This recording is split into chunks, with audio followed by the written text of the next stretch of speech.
రాజ్యాంగాన్ని రద్దు చేయాలని ఎన్డీఏ ప్రభుత్వం కుట్రలు చేస్తోందని ఆరోపించారు. తెలంగాణ రాష్ట్ర మాలల ఐక్య వేదిక వ్యవస్థాపక అధ్యక్షులు బేరా బాలకిషన్ ఎస్సీ వర్గీకరణకు వ్యతిరేకంగా రంగారెడ్డి జిల్లా కలెక్టర్ కార్యాలయం ముందు ధర్నాకు దిగారు.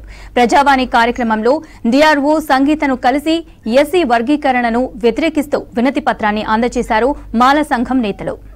తెలంగాణ రాష్ట్రంలో ఉన్నటువంటి 50 లక్షల మంది మాలలు గత 30 సంవత్సరాలుగా అనేక ఇబ్బందులు పడుతూ ఉన్నారు, అనేక అవమానాలకు గురవుతా ఉన్నారు. మరి మీరు మా మీద రెచ్చగొట్టే విధంగా చేస్తే తెలంగాణ మొత్తం కూడా మాలలందరూ కూడా రోడ్ల మీదకి వస్తారు. దీనికి కారణం అంతా కూడా మరి బీజేపీ ప్రభుత్వం బాధ్యత వహించాలని చెప్పి మేము విజ్ఞప్తి చేస్తా ఉన్నాం.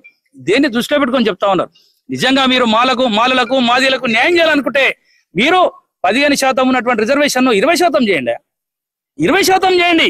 మీకు మా మీద ప్రేమ అభిమానం ఉంటే 20% చేయండి. అది కానీ మీరు ఉన్న దాంట్లో వర్గీకరించి ఎప్పుడో కులగణన ఎప్పుడు లేలేవు, ఎప్పుడో ఉన్నటువంటి పాత లెక్కలు తీసుకొచ్చి ఇవాళ మా మీద రుతే ఈ 30 సంవత్సరాలుగా 40 సంవత్సరాలుగా అనేక మంది మాలలు కూడా ఇవాళ చాలా మంది కూడా ఈ ప్రాంతంలో నివసిస్తా ఉన్నారు. తెలంగాణ రాష్ట్రంలో 50 లక్షలకు పైగా ఉన్నట్టు మా మాలలకు అన్యాయం చేస్తే మోదీ గారు మీరు క్షమాపణ చెప్పాలి. మీ శిష్యులు ఇక్కడ కిషన్ రెడ్డి గారు మాల వ్యతిరేకమైన బండి సంజయ్ గారు మీరు